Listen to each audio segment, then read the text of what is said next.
So let's bring up Steve Huffman, Melissa Tidwell, Nick Caldwell, Alex Lee. Steve. Hello, hello. Hey. All right. So, Reddit, 1 year later. We talked about this last year at the conference, talking about why it was important for Reddit to attend Tech Inclusion. And since then, there's been a lot of work internally at Reddit. And full disclosure, we worked with Reddit on some projects, Change Catalyst did. So can y'all just give a brief overview of 1 year later, what do you feel Reddit has accomplished in terms of creating inclusive culture and inclusive product and building inclusive teams? That's the big question. Yeah. I could spend 20 minutes on that. I think we've made, this is kind of the story of Reddit in general, I think we've made a lot of progress. You know, we still have a long way to go, but we're making very good progress. So in the last year, we've done a lot of things. Working with you all, which was great. Thank you all. For those in the audience, highly recommend Change Catalyst. We've partnered with Hackbright, a women's engineering training organization. I think we're actually their largest partner, both in terms of mentors, hires, and doing events. We're partnering with the ADL. We're joining their advisory committee. We set EDI, so engagement, diversity, and inclusion is one of our big 3 top-line goals for the company that we orient around. Every executive, manager, hiring manager are responsible for making sure we're bringing in diverse candidates. We've invested in training, all sorts of training, manager training, interview training, bias training. I think actually training is some of the best money we can spend. So pretty much across the board, I think we've made progress, pretty much made progress on every dimension that we've targeted. So we feel pretty good about the progress in the last year. It's great, great. Yeah, I mean, I think just to add on to what Steve said, I think we sort of focused on instead of focusing on one thing, tried to focus on sort of, one, who we bring into the company.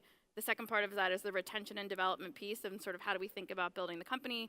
So that, as Steve said, is things about partnering with Hackbright, but also sort of rethinking our benefits and thinking about how sort of, what we're giving to people and how do we focus on, do we make it inclusive with respect to, so Ask Lucy is one of the benefits, a small startup in terms of working with people who are pregnant and have kids, or Leave Logic is another one, a partner that we've partnered with, and then getting into sort of the platform piece and thinking about who are we, who are we talking to, and sort of how do we think about Reddit as a platform and making that a more welcoming and inclusive place, which Alex's team is focused on. And for my teams, it's looking at everything from thinking about our AMA series, right? So on Black History Month, thinking about bringing different people to the platform. We also doing, in the context of a lot of the conversations that are going on, doing an AMA series on tolerance to have people engaging. And as Steve mentioned, working with the ADL and partnering with them in a couple of different ways. Yeah, and speaking to how the Reddit platform can be a more inclusive place, that's something that we've put a lot of effort into this year. Our company's product mission this year was to make Reddit a more welcoming place. And that's really what we see as the first step for us to make Reddit a more welcoming place for all kinds of communities across the world. So Reddit Corp kind of has a responsibility to make sure that we're doing our baseline work to make our product really welcoming, redesigning the site to make it more inclusive and accessible to all kinds of people. And once we have that baseline work done, our next level of work is going to be making sure that our communities are really inclusive too. At the end of the day, we think that communities are going to do the best work of bringing more people into the fold and being inclusive, and so we want to empower every one of our communities that we have to be welcoming to the kinds of people that want to be a part of those communities. Yeah, and I think last year we had talked about challenge with the pipeline, and I think we've made tremendous progress this year.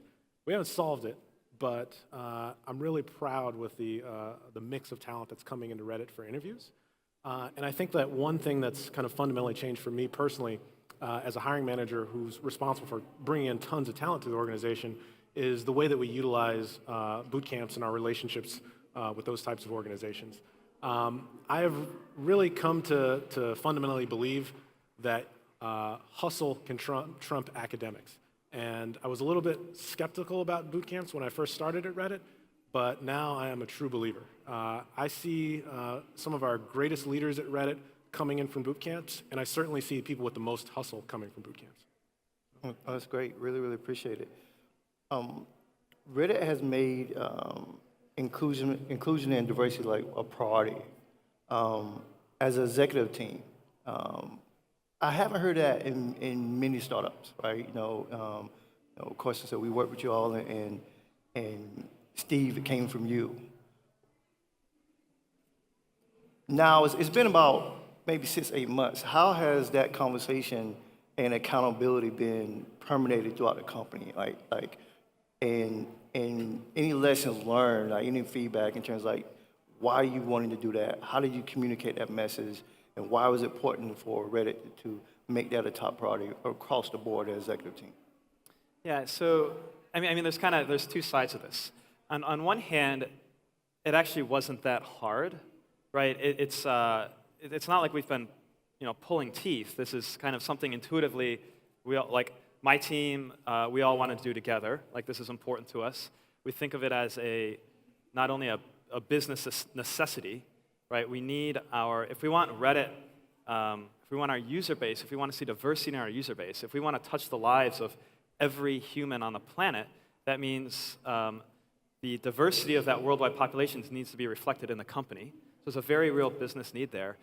And so really I think the challenge is articulating, why are we focusing on this? How are we going to do it? Really, I think in the conversation around diversity, it's very easy to speak in platitudes, and where the rubber meets the road is where it gets a little challenging. So I think what people really want to hear is it's easy to say, yes, diversity is important. What's harder is, what are we actually going to do? And so that's where it just required, intentional thought about, we're going to source differently, we're going to spend extra time on this, we're going to hold each other accountable, we're going to do these programs, these trainings, look out for people in this way. And there's not I think, on any of these issues, a one-size-fits-all solution or a silver bullet. But for us, it really means doing everything we can, and as we have new ideas, actually implementing them. So it's really less about getting buy-in and more about actually moving the whole engine forward. Yeah, oh, that's great. That's great. Yeah. Missy, a lot has changed in this industry since a year. A lot of, There's a lot of press. Yeah, diversity. a lot of press around diversity. There's also a lot of tension seems like this conversation around diversity, conversation around gender, conversation around women, intersectionality. What has changed for you in the past year, and how has it affected you to strategize in your role differently and still be a voice of change inside of the company?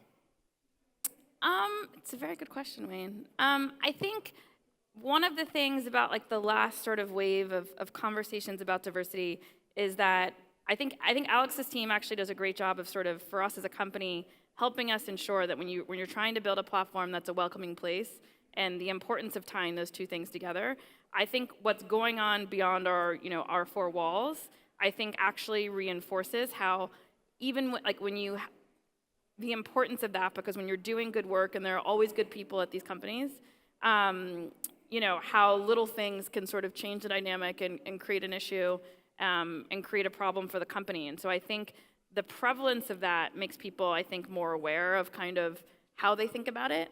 And I think the challenge is, in the current environment, especially as an executive team, how do you ensure that the voices are balanced, right? How do you ensure that people, diversity, obviously, to me, is hugely important, but how do you ensure you give people a voice and they can be themselves? And that's not just a question for us as Reddit as a company, it's the question for us as Reddit as a platform.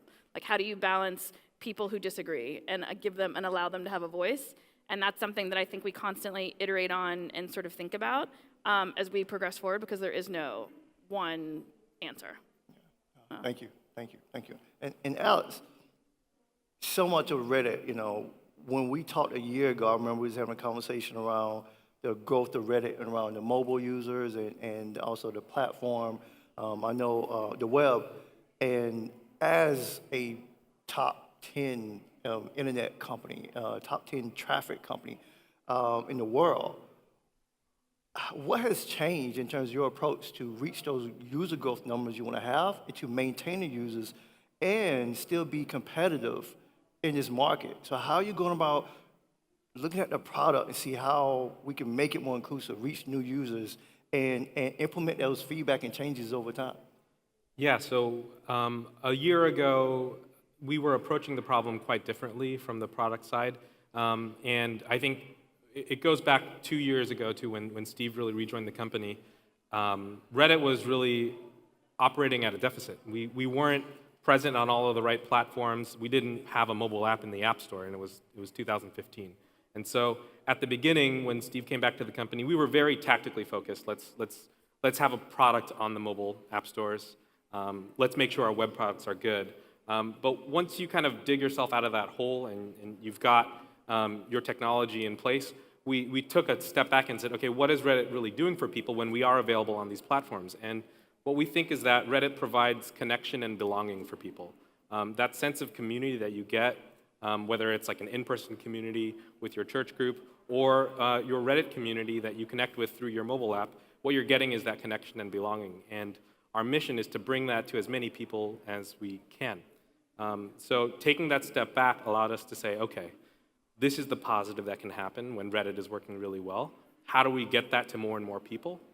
And what we saw was we're putting up a lot of roadblocks in the way of people accessing that connection and belonging because the Reddit product and platform is not that welcoming. You know, it takes a little bit of a tech-savvy user to figure out our web page, which is still, you know, maybe circa 2005 web design. And so in the last year, we've really focused on this mantra of let's make Reddit welcoming for everybody. Let's make sure that anybody who lands on that page can understand that what Reddit is offering is a way for you to connect with other people and feel a sense of belonging and be a part of a community. And so that shift from a very technological standpoint, like let's cover these platforms, to, you know, what are we actually doing in the world is something that was only possible in the last year because of the efforts prior to that. That's great, thanks. And Nick, I love your comment about changing your perspective on code schools. It's still this bias around like code schools are not putting out great quality talent. As the VP of engineering, and over the last year, and because when you spoke last year, you just started. Yeah. So outside of the perspective of code schools, what else have you feel like you learned in terms of changing your approach, in terms of growing team, and also implement new technologies to accomplish goals at Reddit? Because last year, I believe Reddit didn't have video. Reddit has video now.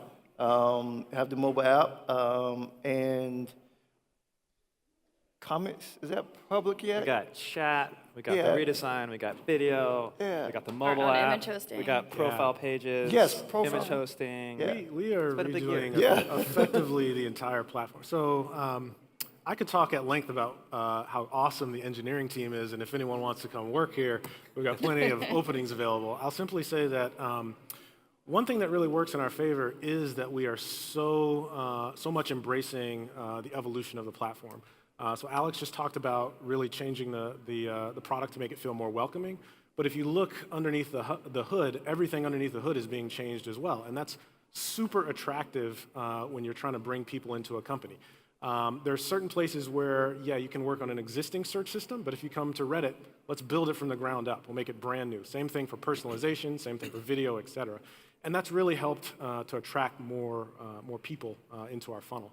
I think in terms of techniques that I've learned to attract a more diverse crowd, I do think that we spent a lot of time promoting our brand, if you will. That is to say, myself and the other executives spent a lot of time at conferences like this. We also spun up kind of a Reddit blog that we regularly update. And it's surprising how far those efforts go, not only to highlight the fun that you can have working at Reddit and the team members and so forth, but to really attract people and expose the types of technologies you'll get to work on. So I think that being more externally focused and being able to toot our horn about the kind of culture we're building at Reddit and building muscle to do that has helped us a lot. And I've had to learn how to do that. In my previous job, you know, people just come to me, right? Yeah. But I think that the advice I give to anyone that's trying to build a diverse team, you can't just sit at home. You can't sit at home and wait for people to come to you. You got to get out of the house and try and go meet people, all right? Yeah. And that's worked really well for us. Oh, that's great. That's great. So, how do you hold each other accountable, right? I know a little bit. There's some reports, some numbers. But I think it'd be helpful for the audience if you can talk about how you come together. Is it quarterly, or is it your all hands, your monthly? You say, how is the product team doing around reaching diverse users, or make sure the product team is user testing with diverse communities, or hiring staff to reflect the demographic you want to reach? How is the CEO, how is legal, how is engineering come together and say, all right, we have these goals as a company, but how are we coming together to discuss our progress around diversity and inclusion? So we review our company goals every quarter, right, and kind of recommit, right, is this what we want to be working on? Those conversations are usually pretty short and easy. Yes, the answer is yes. And then we have ongoing conversations. As a team, we meet every week to discuss what we're working on. We every week reevaluate our hiring priorities, taking into account all sorts of variables, including need and diversity and organization in the company. As the web redesign that we've been working on all year, actually I should probably defer to Alex to speak on it, has been a massive year-long effort, and in service of Make Reddit Welcoming. So in service of getting through that project, we've really built out our testing framework, how we test with users, how we interview users, how we get feedback, kind of all throughout the process, and that's been very effective as well. I suppose I should let Alex elaborate. Yeah, I mean, I think the company has a lot of mechanisms to get things done that the company wants to get done. So once we committed to diversity and inclusion as a top-line goal, we plugged it into that same process. A lot of companies spend a lot of time thinking about how do we ship software that's great. And when we can plug in to that process the other things we want to get done, like diversity and inclusion, it just becomes a part of how we work every day. I think another thing that I'll add is, and I don't know how applicable it is to other companies, I don't know how reproducible it is, but one thing that I've noticed at Reddit is Steve, when he joined the company and he hired his executive team, he kind of did it in like one big fell swoop. He hired a bunch of his leadership staff kind of all at the same time, and what that allowed us to do as a team is really go through the forming, storming, norming, performing really all at the same time. And so I don't think we really hold any punches with each other. We've really figured it out. We've really gone through a lot together as a team. We have our fights like any big family does, and we want things together, and we know that we're working together to get it. So I don't know how reproducible it is to say hire all your people all at the same time. Yeah. But being cognizant of like that process of forming and storming has been something that's been really good for our team, I think. But I think also part of it is I think it's while you probably can't replicate that, I think there's the transparency piece, right? Where we're all, I think, super honest. There's, again, one person doesn't own diversity and inclusion. I think as an executive team, everybody is interested in it for their own reasons. So what I've always found is that you end up having different conversations with different people about different aspects of diversity and inclusion, right? So, we can, and everyone is super harsh on themselves in some way of like, oh, like I wish I hired, I need some more women on my team because I feel like we're missing that perspective. Or, Nick and I partnered and we did the employee resource groups and thinking about like, what do we want to do with people if it's just bonding, if it's going to things. I think we have good autonomy and communication lines to be super transparent about what we want to see and then making that actually happen. Yeah, I think the important thing there is it's an exec level down goal. Yeah. Right. So everyone is doing their part, but it comes from all of us, and I think that's what makes it work. Yeah. Yeah. And I'll just reiterate a point that I made earlier, which is it's not like every day I have to be like, okay, team, we said we were going to do this, right? It's coming from all of us equally and just as intense, and so there's no convincing here. It's really like this is important to us. We may all have different motives, but we're all moving in the same direction, and that's been really effective. Thank you. I want to switch gears a little bit and talk about some things that happen in the world. We touched on it a little bit last year also around the responsibility of free speech. And I think this year there's that narrative and that story is even more relevant. It's the conversation around free speech for employees, free speech in terms of values, free speech online on the Reddit platform, and accountability. And then as a company with Reddit, with being such an influential platform, when and how do you make those decisions and say, okay, this is crossing the line, we must take action? So I would hear some of the thought process in terms of, okay, this group is offending a certain demographic, they crossed the line, this group needs to be banned, this subreddit needs to be banned. So, yeah. Sure. This is another one of those topics we could spend hours on. I will try to limit it to a few minutes. So there are some very, let me take a step back. When I returned to the company 2 years ago, I had this notion in my head that Reddit was in a time of crisis that you may have read about. And I had this notion that if we create a crystal clear content policy, right, and a line, this is acceptable and this is not, and enforce it very aggressively, that's how we get out of this. The challenge is it's impossible to draw a line, a perfect line of this is right and this is wrong, whether we're talking about behavior on Reddit or speech in the real world or any sort of kind of behaviors. So there are a few things on Reddit that are not allowed and that we have enforced pretty aggressively. Nothing illegal, no harassing or bullying, no involuntary sexualization. We're expanding our, right now it's no inciting violence, and we're expanding our policy around violent speech this month. That's great. And those things, externally, they're what we call specifically vague, right? They're specific enough that I can describe them to you, say them to you, you probably know what I mean, but they're vague enough that we have some leeway. And because people's behavior evolves, the way they behave in the real world and on Reddit evolves, and we want to make sure that we have enough cover to act. Internally, we're actually very specific, right? We have actually rubrics. So that's the context. Now, when you look at Reddit, Reddit is very much a reflection of what's going on in the world and what's going on in the country. And things in the country right now are very tense. And you see that tension play out in Reddit. I think it's very important that both in the country and on Reddit, we allow some of these conversations to take place, even if it makes us very uncomfortable.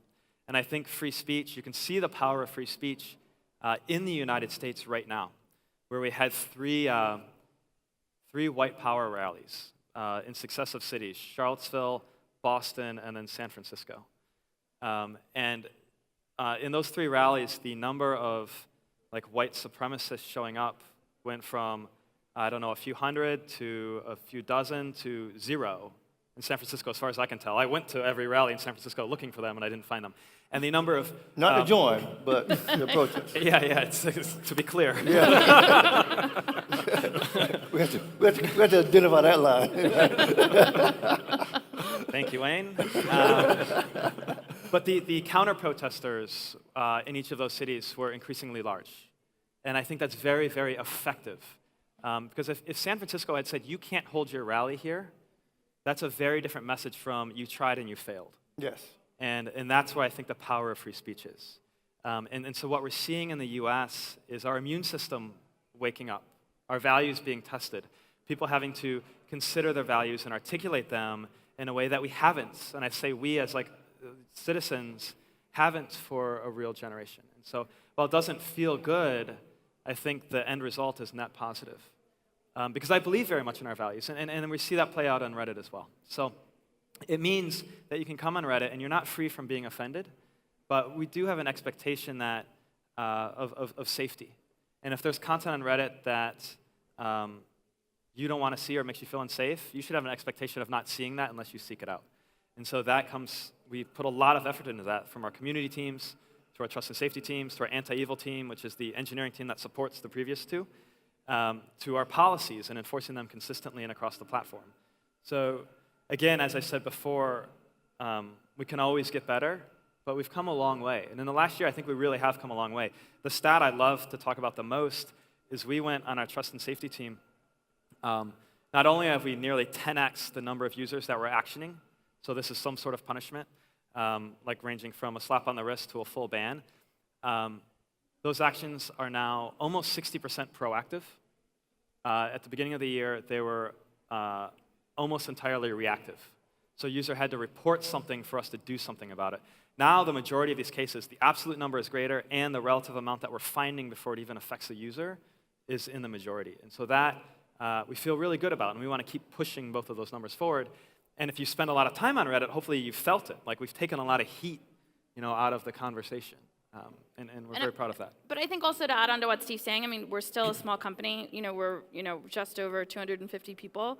And part of that is over the last year, we actually hired a policy person to focus on both public policy and how we're engaging in product policy and how we think about some of these issues. We have, Alex's team hired a PM to sort of help also work with the anti-evil engineering team to ensure that we're building the tools that we need to be able to address some of these issues. So there's very much the company development side that will continue to increase as we go forward as to how we think about some of this stuff.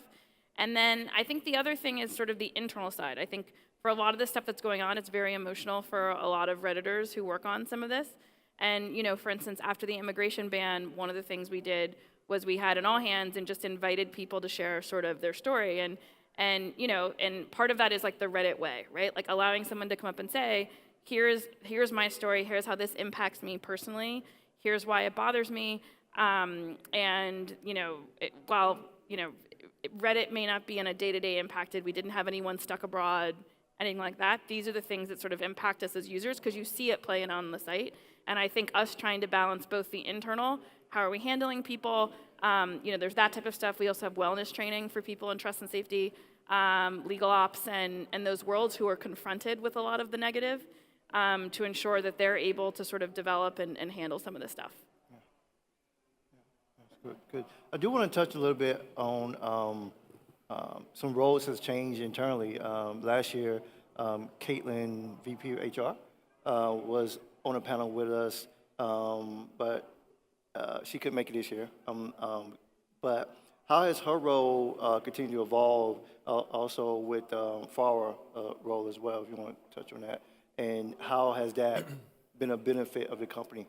Yeah, so this is another common story across Reddit where Caitlin's not here, she's our VP of People, she's speaking in Europe right now, but she's on our team, and her first year at the company was really about fixing the company, right? Just putting out the fires, so hiring out her team. The team was basically non-existent. It was non-existent.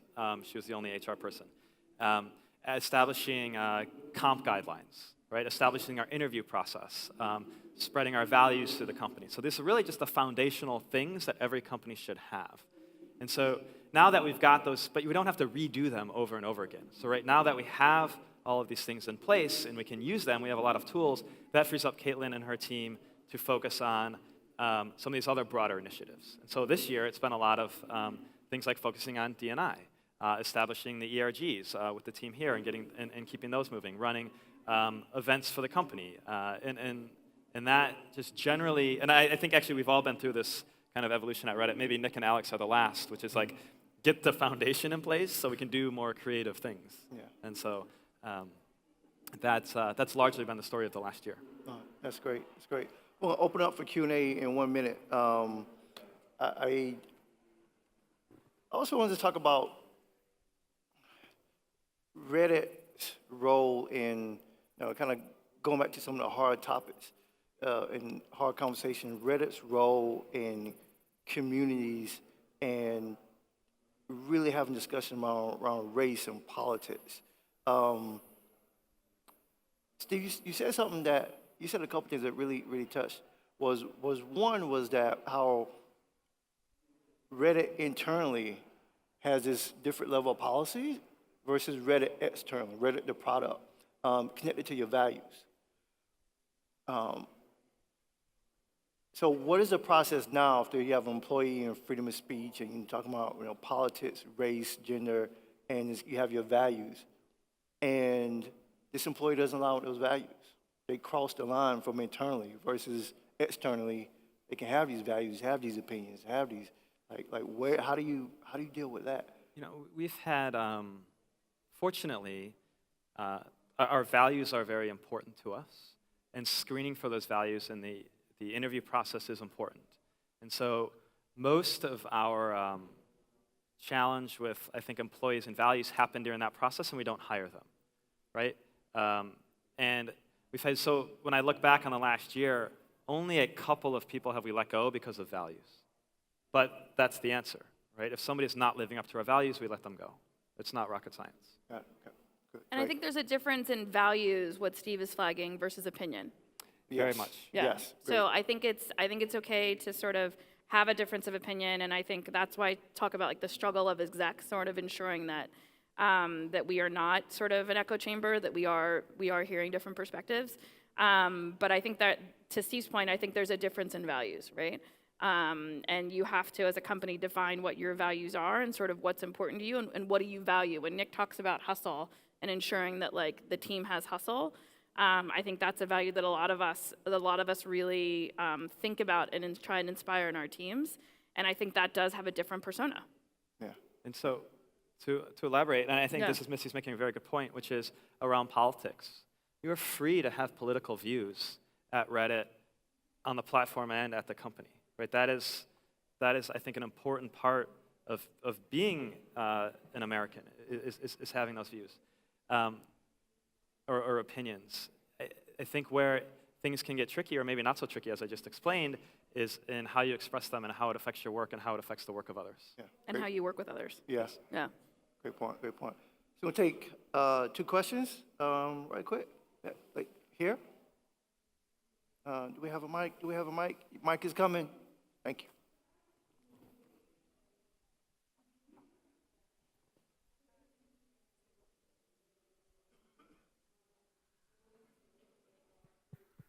Okay. So you're just talking about like it's expressing political views. I think that's something that's really interesting, for instance, this year versus last year. What if your political views are like literally being a Nazi? Like that is something that's happening right now. How does Reddit think about that? I think if we're talking about employees, are you asking about employees? No, communities. So again, this comes back to the free speech topic I was talking about before, which, well, Nazi is a very specific Yeah. concept that when we talk about violent speech, we'll have a different opinion on publicly in about 7 days. So let me back it off of Nazism for a little bit, and maybe I would call it like hate speech or kind of otherwise reprehensible views. Reddit does not have a hate speech policy on the platform.